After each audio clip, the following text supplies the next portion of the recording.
Imagina un lugar en el mundo donde la paz entre sus naciones lleve camino de durar un siglo. Un lugar donde se pueda circular libremente, no solo como turista, sino como ciudadano y como trabajador, con todos los derechos que ofrece la edad moderna. Un lugar donde la libertad individual, las razas, las religiones, la diferencia, la discapacidad o los variados estilos de vida se respeten. Un lugar construido como un cruce de culturas que no se enfrentan y compiten deslealmente, sino que se enriquecen, colaboran y vuelcan toda su creatividad en inventar nuevas fórmulas de progreso y de convivencia. Imagina el lugar donde seguir evolucionando dentro de este extraordinario planeta que nos acoge a todos. ¿Lo imaginas? Pues ese lugar existe. Se llama Europa, la reserva democrática del mundo, un continente convertido, por méritos propios, en patrimonio de la humanidad.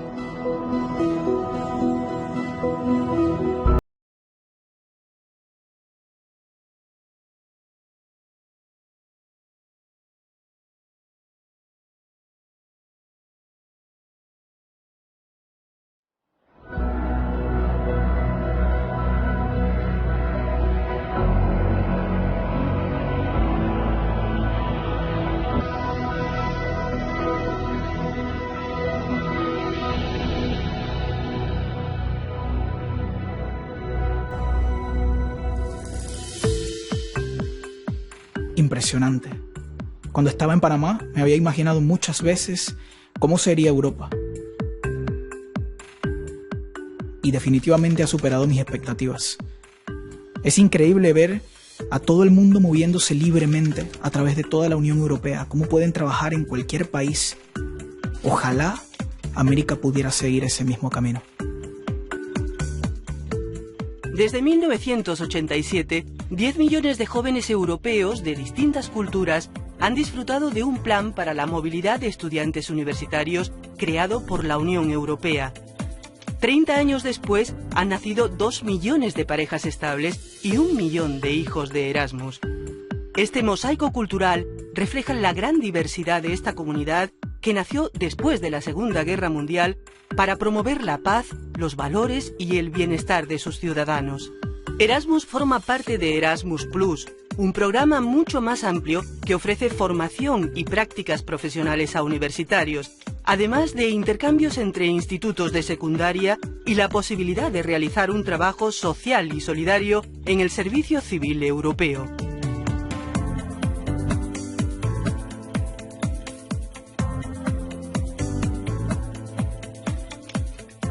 Muy bien, buenas tardes.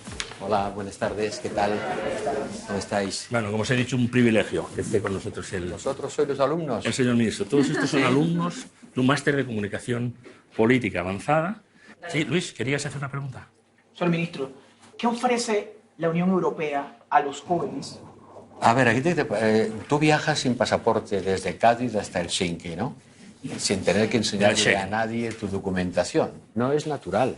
Esto no ocurre en casi ninguna otra parte del mundo. En segundo lugar, la Unión Europea ofrece a los jóvenes algo tampoco despreciable, ¿no?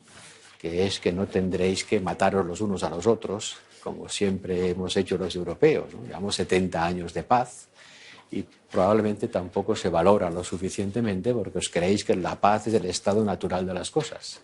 Y finalmente a los jóvenes les da unas perspectivas de desarrollo económico y posibilidades de empleo que son mucho más fuertes que las que tendríais si cada país administrara su economía dentro de sus fronteras. Estuve de Erasmus en Estrasburgo. Durante 6 meses pude conocer 6 países y a muchos jóvenes de muchos países diferentes. Estudié Administración de Empresas y pude aprender mucho de las instituciones europeas, que es lo que más me gusta, y a raíz de eso ahora he decidido quedarme a trabajar en Bruselas. Acabo de volver de mi estancia Erasmus en la ciudad de Londres, lo cual me ha permitido experimentar un tipo de sociedad muy distinta a la de Madrid, mucho más ajetreada y fracturada socialmente por el Brexit. Erasmus es de verdad una oportunidad de mi vida porque puedo explorar España, que me encanta, y conocer a la gente, su cultura, su música y todo, y quiero aprovechar esta oportunidad al máximo. Yo nací en la Patagonia Argentina, vivo en España desde hace muchos años y tengo dos nacionalidades, la argentina y la sueca. Y puedo votar en las elecciones municipales de Madrid, en las elecciones nacionales de Argentina y de Suecia, y puedo votar en las elecciones europeas. Creo que mi caso no es extraordinario porque solo es un ejemplo más de las nuevas generaciones de europeos. Luis, este trabajo de la Unión Europea, qué complicado. ¿Cómo te parece que lo llevamos? Bueno, me parece que lo llevamos súper bien. Vamos a ver ahora qué dice el profe. Hola, ¿qué tal, chicos? ¿Cómo estáis? Hola, Luis. ¿Qué tal, Isabela? ¿Cómo va todo bien? Está bien. Bueno, yo me he leído vuestro trabajo. La verdad es que estáis avanzando muy bien en este trabajo de fin de máster y me gustaría saber si tenéis dudas, si hace falta que demos algún empujón. A ver, ¿dónde estáis? A ver, profesor, sí que vamos bien, pero es verdad que a medida que avanzamos, a mí me preocupa que podamos perder lo que se ha conseguido en los últimos años. Sí, queríamos saber qué pudiéramos hacer para resolverlo. Bueno, la verdad es que Europa es una construcción de todos y de muchos jóvenes como vosotros. Cuando esto arranca es una esperanza colectiva. Así que cuando se consigue algo para todos, hay que defenderlo con todas las fuerzas en nuestro alcance. Hay que convocar a todo el mundo, a las instituciones, a los partidos políticos, a las empresas, a los sindicatos, a toda la población, pero sobre todo a jóvenes como vosotros, que vieron en Europa la posibilidad de no tener que volver a la guerra y, sin embargo, ahora es verdad, lo que dices, Isabela, que se pueden perder todas las cosas que se han conseguido. Habrá que defenderla y todos a una. Más de 7.000 personas, entre ellos 751 eurodiputados de 28 países, trabajan para estudiar y aprobar leyes que nos afectan a 500 millones de europeos. La Eurocámara es el mayor parlamento transnacional del mundo. Lo eligen directamente los ciudadanos desde 1979 y celebra elecciones cada 5 años. En 2019 se fijaron para el 26 de mayo. Hola, Maite. Hola, Maite, ¿cómo estás? ¿Vosotros? ¿Qué tal? Sí. ¿Y aquí en el Parlamento os ponéis de acuerdo con facilidad? Bueno, tenemos distribuido el trabajo de una forma muy especializada. Los que más saben de las cosas en toda Europa vienen a contarnos para que nosotros hagamos la legislación que después se va a aplicar en todos los lugares. Y es como una gigantesca comunidad de vecinos. Tenemos reglas y de esa manera podemos hacer el trabajo. Por ejemplo, nosotros podemos tener un satélite europeo con tecnología europea. ¡Wow, qué impresionante! El satélite Galileo no podríamos tenerlo si no estuviéramos unidos. O podemos tener Europol para perseguir a los delincuentes que muchas veces trabajan en muchos países diferentes cometiendo delitos.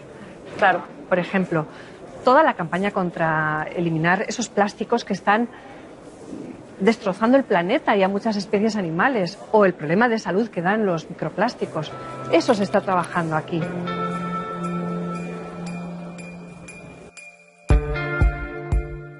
En 1941, en pleno éxito del fascismo, el manifiesto de Ventotene, un texto precursor del federalismo europeo, afirmaba: «Por una Europa libre y unida». La Unión Europea es el mayor proyecto supranacional democrático construido en la historia moderna. Nació como plan defensivo después de la Segunda Guerra Mundial y su primer paso fue unificar la industria del carbón y del acero porque era la base de la maquinaria de guerra. Robert Schuman, ministro de Asuntos Exteriores francés, declaró que la Comunidad Europea del Carbón y el Acero, la CECA, era el primer paso hacia una federación para Europa y advirtió que no se haría de una vez ni en una obra de conjunto. Con los tratados de Roma llegó el mercado común y la política agraria, impulsada por todos los países miembros. Años después se creó la Unión Aduanera para ampliar los mercados. La moderna Unión Europea se consolidó con el Tratado de Maastricht, la Carta de los Derechos Fundamentales y en el año 99 con la llegada de la moneda única, el euro. Hubo que esperar a 2007 para que el Tratado de Lisboa dotara de personalidad jurídica a la Unión Europea, permitiendo la firma de tratados internacionales. Gracias a la unión de 28 países, hemos podido vivir cerca de 8 décadas de paz ininterrumpida, el periodo más largo de la historia de Europa. Ahora tenemos la oportunidad de seguir progresando, construyendo y avanzando con herramientas pacíficas hacia la Europa que queremos. Así nació la Unión Europea, después de la Segunda Guerra Mundial. Profe, pero el acero y el carbón ya no son tan importantes.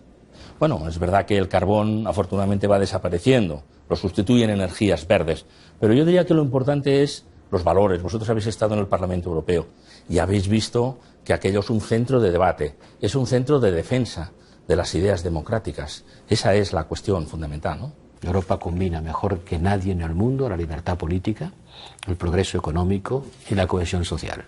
Son los 3 rasgos característicos de Europa: libertades políticas, democráticas, Estado de Derecho, separación de poderes, y por otra parte progreso económico, capacidad de aumentar los niveles de vida, y el tercero es hacer que esos niveles de vida beneficien al conjunto de la población, la cohesión social. Ese es seguramente nuestra pata coja en este momento. Me parece que debemos sentirnos muy orgullosos de una cultura que tenga como raíz los valores democráticos, y defiendo el papel de Europa como espacio en el que se puedan defender frente a los brotes totalitarios, frente a las nostalgias reaccionarias, los derechos humanos, los valores democráticos y conceptos como el de ciudadanía. La democracia europea se construyó con los materiales más nobles, es decir, la derrota del nazismo, la derrota del fascismo, y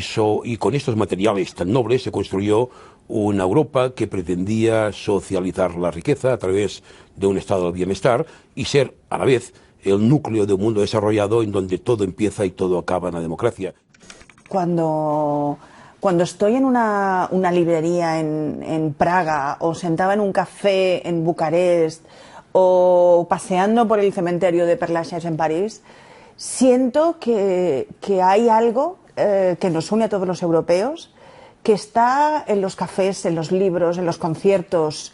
A mí se me ocurren siempre imágenes de todas las esculturas, de estatuas de Stendhal y de Schiller y de Zola y de Cervantes, que de alguna manera para mí conforman una especie de gran equipo que conforma los ideales de esa cultura europea. ¿No este es el hemiciclo? Aquí estamos tomando decisiones para 500 y representando a 500 millones de ciudadanos europeos. Estamos haciendo grandes leyes, las más importantes de todo el mundo. Estamos siendo avanzadilla en el blanqueo contra toda la corrupción de capitales, toda la evasión fiscal. Y es muy importante para nosotros, porque de esa manera no se va ese dinero que necesitamos para escuelas o para sanidad. Maite, las leyes que aquí se legislan, ¿cómo nos afectan en nuestra vida? Pues afectan en casi todas las cosas de nuestra vida. Mira, antes teníamos roaming, ya no tenemos. Tenemos que ver que cualquier cosa que consumimos, los tomates, las naranjas, lo que sea, no lleven elementos contrarios o que sean perjudiciales a nuestra salud. ¿Qué decisiones se toman aquí para mejorar la vida de esas 80 millones de personas con discapacidad como yo que viven en la Unión Europea?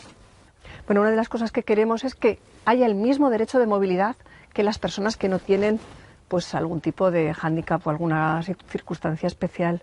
Y para eso la Comisión y el Parlamento están trabajando de tal manera que haya empresas que se inventen tecnología para que se pueda determinar cualquier ruta y se pueda llegar de un punto a otro de Europa sin dificultades. Fenomenal. Con interoperabilidad, por ejemplo. Estamos completamente comprometidos. Y Europa seguramente es la avanzadilla de los otros continentes. Es verdad, desde este Parlamento se hacen leyes para mejorar nuestra vida, para defender los derechos de todos nosotros, y muy especialmente de nosotras, las mujeres. Precisamente se quiere sacar adelante una ley de igualdad de género, que tengan que cumplir todos los Estados miembros.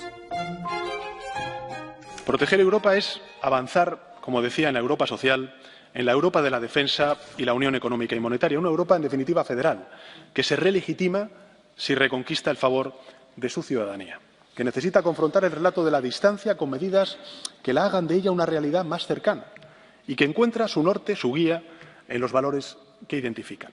Prime Minister, I think there is one underexposed characteristic of Spain, and you have also been proof of that.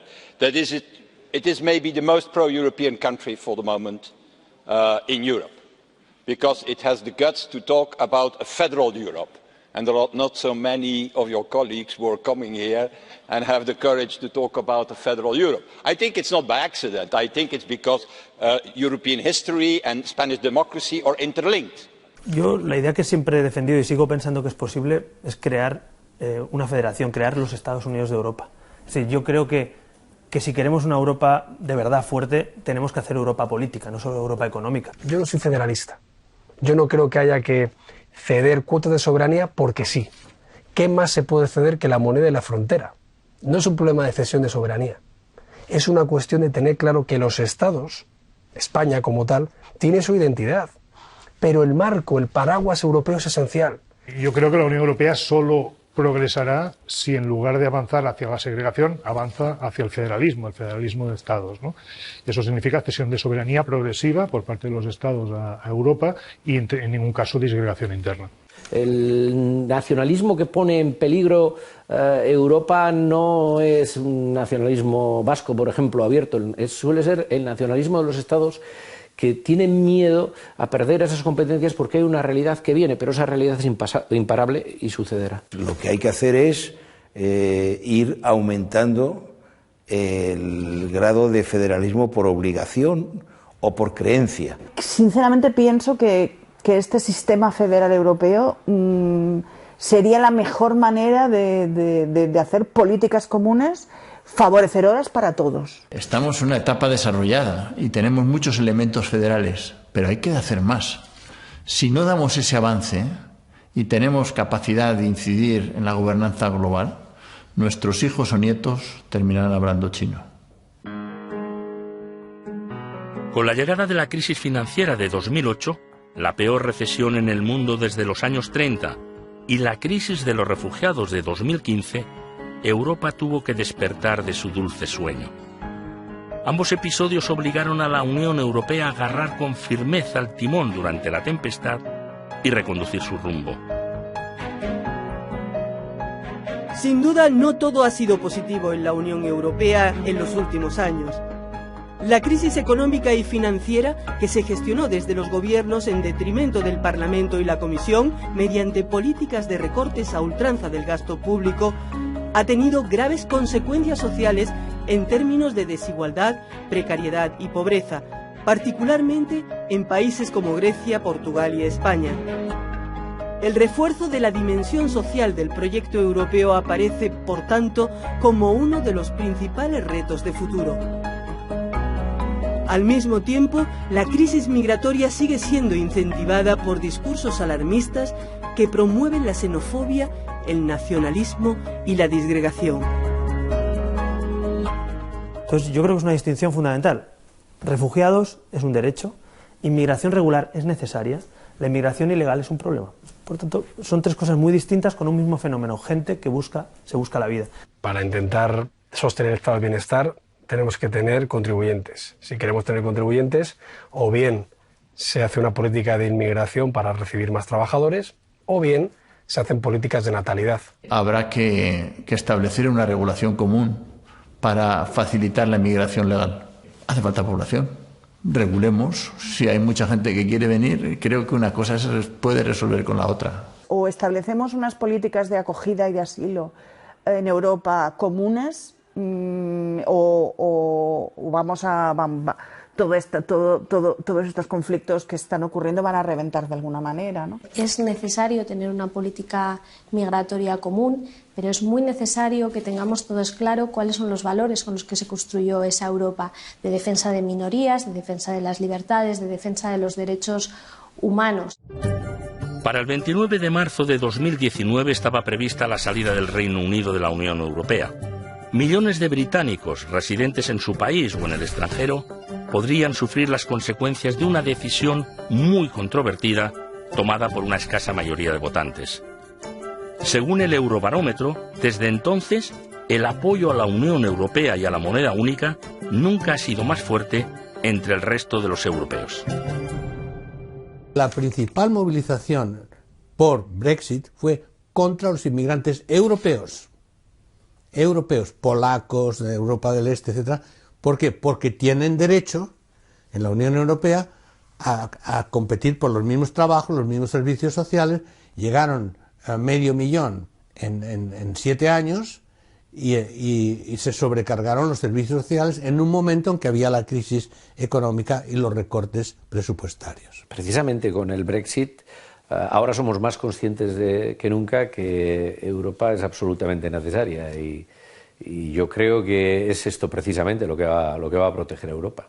Para mí Europa representa tener una vida digna, tener acceso a la educación pública, a la sanidad, vivir segura, ver que a mi alrededor las cosas funcionan, que las calles están limpias. Significa eso, pero también significa vivir y reconocer que estamos en una burbuja y que es un sistema hermético y cerrado al resto del planeta. Entonces, cuando veo que la Unión Europea viola los derechos de los seres humanos en las fronteras para proteger esa burbuja, entonces ahí es cuando yo dejo de sentirme orgullosa de este proyecto. La consecuencia de una salida de un país de la Unión Europea son consecuencias muy graves, ¿no? Y ahora se está viendo el caos en el que vive el Reino Unido después de su decisión. Decisión legítima sí, pero decisión a mi juicio equivocada, ¿no? Bueno, el Brexit fue el típico ejemplo de asamblearismo cobarde. Un político que no quiere tomar decisiones dice, vamos a decir que la tome la gente, ¿no? Me oculto en el burladero de la llamada a las urnas cuando tú tienes un mandato de gobierno para 4 años. Y ahora vemos a los ingleses que empiezan a notar los escalofríos porque se van a ir. Y que dentro se está mucho más a gusto y que dentro no todos son hasta los perros con longanizas, pero es donde hay más seguridad social. Es todavía un sitio donde te pones enfermo y te cuidan sin pedirte un cheque a la entrada. Es todavía un sitio donde te vas al paro y tienes un salario mínimo insuficiente, pero lo tienes. En fin, muchas ventajas que fuera de Europa no hay. Como serbia y ciudadana de España, aspiro a que mi país pueda formar parte de la gran familia europea. Desde hace años, desde la caída de Milosevic, estamos luchando por entrar en la Unión Europea, pero desgraciadamente todavía no se han dado las condiciones. Para nosotros, entrar en la Unión Europea significa progreso económico, social, cultural y científico. Lo vemos como una modernización del país, incluso como un cambio de la mentalidad para vivir de acuerdo con los valores democráticos que representa Europa.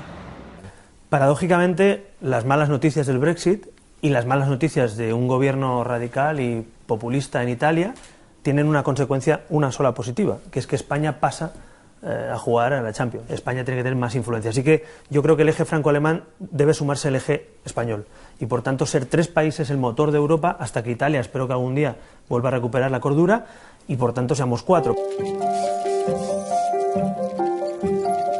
La realidad que vivimos está sufriendo un ataque indiscriminado de posverdad. Eso explica el bombardeo constante de Donald Trump contra los medios de comunicación, con la idea de que los periodistas son los enemigos del pueblo. Steve Bannon fue el estratega que consiguió la elección de Trump contra todo pronóstico. 2 años después intervino en Brasil para llevar al poder al ultraconservador Jair Bolsonaro. Bannon se apoyó en grupos xenófobos y racistas y en la clase obrera blanca, la más afectada por la crisis económica de 2008, para impulsar su cruzada hacia el triunfo de la extrema derecha en el mundo. Ahora, instalado en Bruselas, pretende agrupar a todos los partidos ultraconservadores de Europa en El Movimiento. El objetivo es destruir la Unión Europea. Una estrategia basada en denunciar a la inmigración no solo por xenofobia, sino porque nos quitan el trabajo. Segundo, acabar con lo que llaman con lo que él llama las feminazis, es decir, restaurar la autoridad del hombre sobre la mujer. Tercero, nacionalismo a ultranza, America First. Y para sostener esto, un programa económico, curiosamente, que llamaríamos neokeynesiano, de gran infraestructura pública, que en cierto modo recuerda el programa de obras públicas de Hitler en los años 30 para consolidar después de la crisis económica la clase obrera alemana. Entre los pro-Brexit, Marine Le Pen, Salvini, Orbán, o sea, ahí bueno, es un movimiento absolutamente con paralelismos a todos los movimientos que llevaron al inicio de la Segunda Guerra Mundial, ¿no?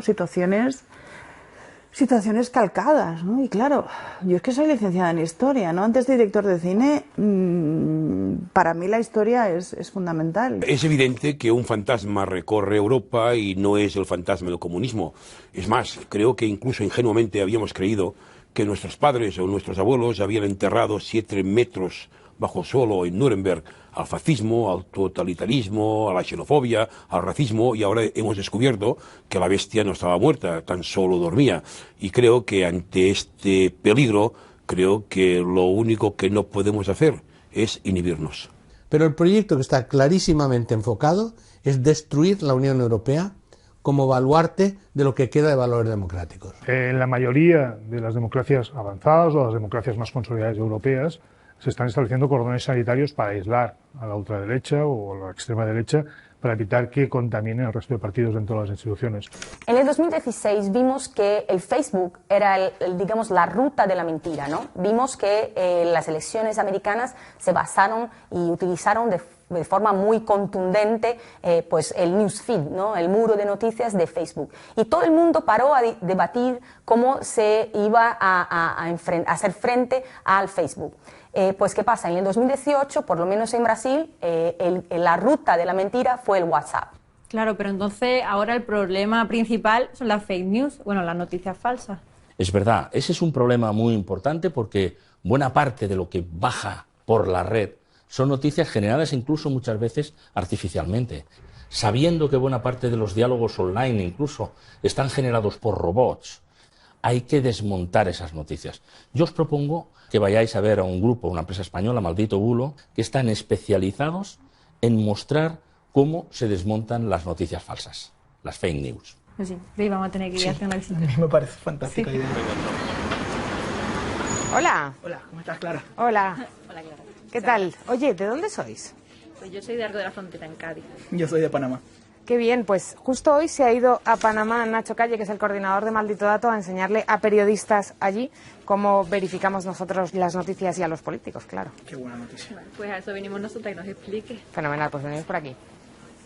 Esto que veis aquí es maldita.es, es un medio sin ánimo de lucro y aquí hay 10 personas trabajando para verificar lo que es verdad y lo que es mentira, lo que dicen los políticos, pero también lo que circula por los medios. Lo primero es de dónde sacamos lo que vamos a verificar, ¿no? Que a mí eso me parece que es importante cuando nos vamos a dedicar a esto. Bueno, pues básicamente de aquí. Tenemos un servicio de WhatsApp al que la gente nos manda todos los reportes, nuestra comunidad, de lo que les llega a ellos a su WhatsApp y piensan, esto me huele un poco raro, igual no es verdad. Pero pueden llegar entonces muchos mensajes de ese tipo al día, ¿no? Bueno, entre 250 y 300 mensajes al día, concretamente, que es un montón. Claro, una vez que eso nos ha llegado, hay que verificar si es verdad o es mentira, que al final es lo que necesita saber la gente y lo que nos están preguntando, ¿no?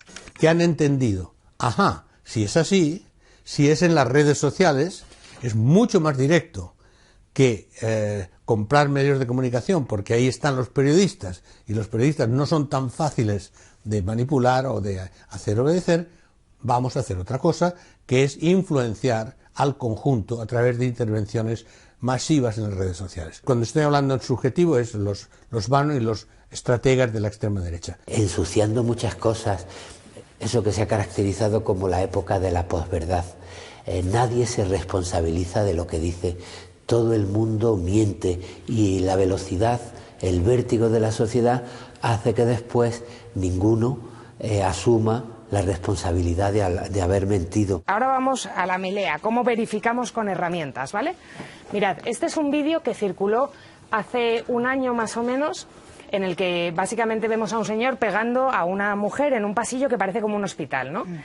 Este vídeo circuló en España diciendo que era un musulmán atacando a un médico en un hospital español. Pero en la misma semana se puso en circulación en Francia diciendo que era un argelino atacando a un médico en Francia, que era un refugiado atacando a un médico en Italia, en Alemania, en el Reino Unido, ¿no? Se puso en circulación en diferentes sitios. Y sin embargo, solamente podría ser de uno, no iba a ser de todos, porque es exactamente el mismo vídeo.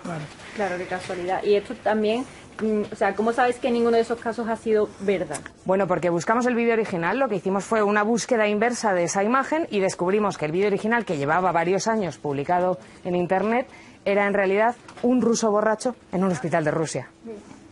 Nada que ver. Nada que ver. Y sin embargo, la imagen que nos crea este tipo de bulos en la cabeza es un poco, bueno, pues que los inmigrantes vienen aquí a pegar a nuestros médicos, ¿no? Esa idea tergiversada de la realidad. La Unión Europea ha puesto en marcha mecanismos, el Consejo los ha aprobado, para hacer frente a la oleada de desinformación. Y en las próximas elecciones europeas seguramente asistiremos a ataques masivos, que hoy son muy dañinos, invadiendo el ciberespacio con noticias falsas que deforman la realidad e inducen comportamientos del electorado en base a información, no diré errónea, diré falsa, ¿no? Yo creo que la única forma de combatir la mentira, las fake news y también las falacias de la política, sea cual sea el partido que la esgrime, es el dato, es hacer periodismo. Y esto vale para los populismos de extrema derecha, de extrema izquierda, en Italia, en España, en Cataluña y donde sea. Os voy a enseñar otro que también me parece que es interesante que veamos. Mirad, este es el bulo de los millones de ilegales que iban a llegar por el acuerdo entre Pedro Sánchez y Angela Merkel. Este verano, después de la llegada del Aquarius, Pedro Sánchez firma un acuerdo con Angela Merkel por el cual Alemania puede devolver a España, atención, a las personas que hayan solicitado refugio en España porque hayan llegado a España y que luego se hayan ido viajando hasta Alemania entrando por la frontera de Austria. Es una circunstancia muy específica. Bueno, pues este verano se puso en circulación un mensaje de WhatsApp que decía que iban a llegar millones de ilegales. Una apuesta, ¿cuántos han llegado hasta ahora? Pues ni idea, porque esto luego no lo siguen los medios. Así que... Cero. Cero. Nos preocupa, pues, esa humillación de la prensa a las falsas noticias, ese impacto que las redes sociales han hecho en la prensa y han hecho en el pensamiento, ¿no? Antonio Machado decía, cuidado con los que creen que la libertad es decir lo que se piensa, porque en realidad la libertad es pensar lo que se dice. La Unión Europea sigue en proceso de construcción. Una obra de ingeniería social, política y económica de este calibre requiere de muchas décadas, tal vez de siglos de esfuerzo, para seguir liderando el mejor estilo de vida posible de este planeta en el que vivimos. La proliferación nuclear, la ciberseguridad, las migraciones, el cambio climático y, como consecuencia, los desastres naturales son algunos de los desafíos que tenemos por delante. Y hay muchos más. Lo que está claro es que esta obra maestra que ha sido capaz de crear la humanidad no tiene precedentes. Esta unión, nacida a mediados del siglo XX, se enfrenta ahora al gran desafío de una nueva era.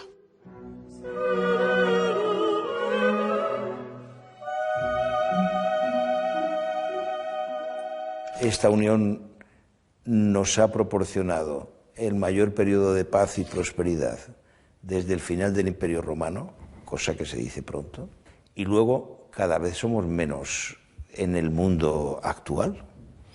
Somos el 7% los europeos de la Unión, de la humanidad, éramos el 25% hace un siglo.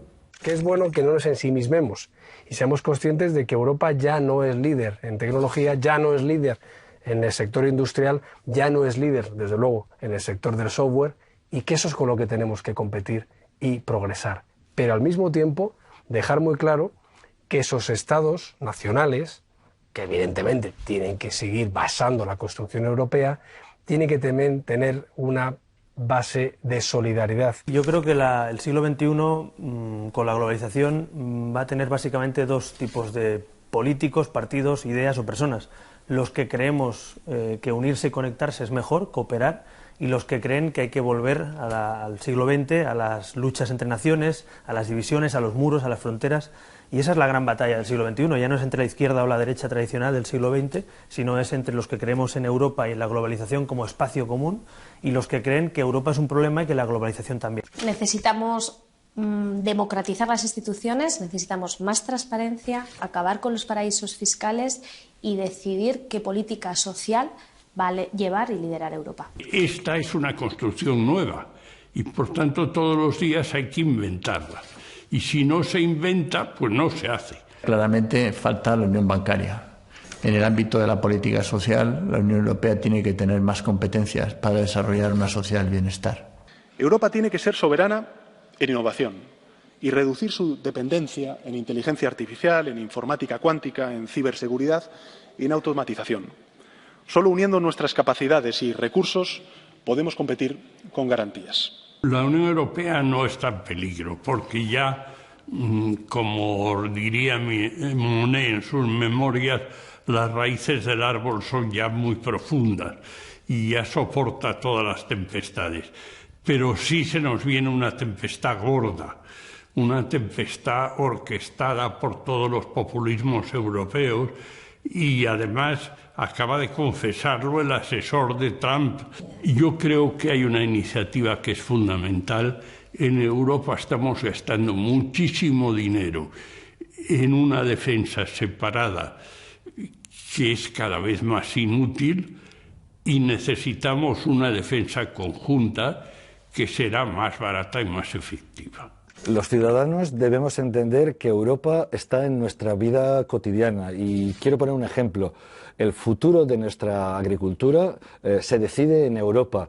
El futuro de las naranjas valencianas, murcianas, andaluzas o del Camp d'Ebre se decide en Europa. Por eso es tan importante prestar una mirada muy atenta a todo aquello que se decide en Europa. Por eso es tan importante estas elecciones europeas. Yo creo que la Unión Europea es un poco como la electricidad.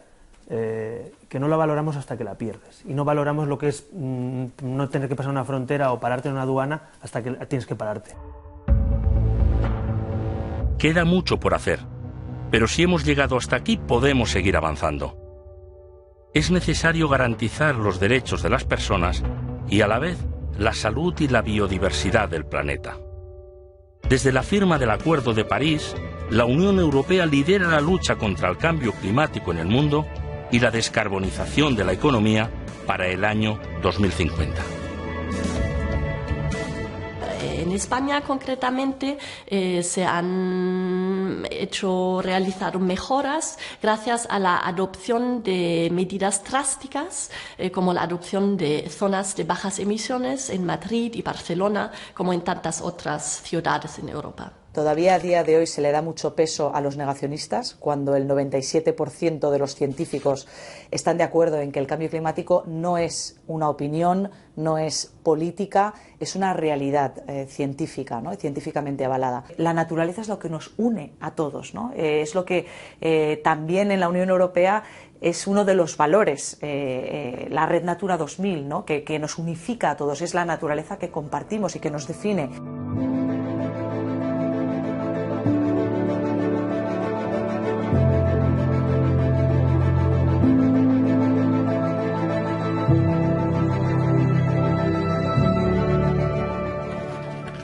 Bueno, pues muchas gracias, excelente trabajo, os felicito, realmente ha valido la pena el esfuerzo, ¿no? La verdad es que estamos muy contentos porque, bueno, hemos ido a Bruselas, hemos conocido Europa por dentro y nos hemos quedado impresionados. Totalmente, ha sido impresionante de verdad que ver a tanta gente trabajando junta con tanta fuerza por el bien, de verdad, ¿qué no daría yo por trabajar en la Unión Europea? Pues la verdad es que os veo inspirados, pero ese es el reto, seguir progresando, ganando derechos, que la Europa comunitaria, lo sabéis, es progreso, es respeto, es igualdad, es solidaridad. Es en realidad una fortaleza de la democracia en el mundo, un gran invento de la humanidad.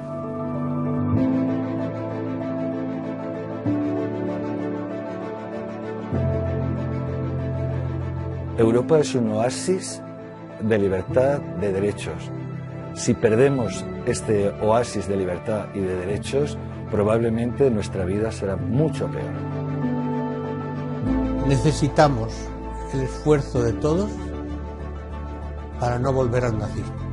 Más Europa es más democracia. Y digo más ahora que se habla tanto de los exit. Yo no entiendo la Unión Europea sin España. En este mundo tan convulso, Europa es un factor de paz. Tenemos que reinventar Europa para no caer de nuevo en el enfrentamiento, en la guerra. Tengo dos grandes amores en mi vida política. Uno es creer y luchar porque España fuera democrática y el otro es participar en la construcción europea. Es la hora de que Europa se cumpla el sueño por el que nació y que sea una Europa que defienda a la gente y que defienda los derechos y la justicia social.